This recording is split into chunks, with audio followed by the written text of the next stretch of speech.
দেবাশিস বাবুর কাছে এলাম, উনি যে ফার্মটা করেছেন তাতে করে উনি প্রথমে কিন্তু ব্ল্যাক বেঙ্গল দিয়ে শুরু করেছিলেন 2021 সালে।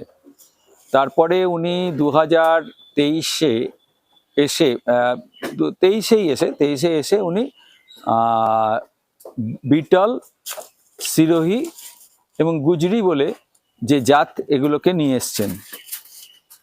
এবার উনি সমস্ত যে ফার্মিংটা করেছেন, ফার্মিংটাতে কিন্তু কোনো রকম কোনো প্রথাগত প্রশিক্ষণ নেননি, এটা উনি বলেছেন।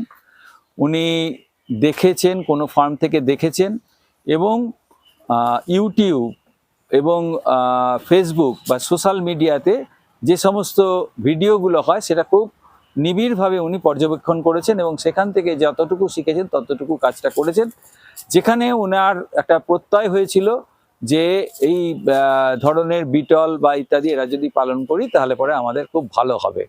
কিন্তু আমাদের সরকার থেকেও যেটা বলা হচ্ছে, এবং আমরা সব সময় বলি যে ব্ল্যাক বেঙ্গল ব্রিড আমাদের পক্ষে সবচেয়ে ভালো।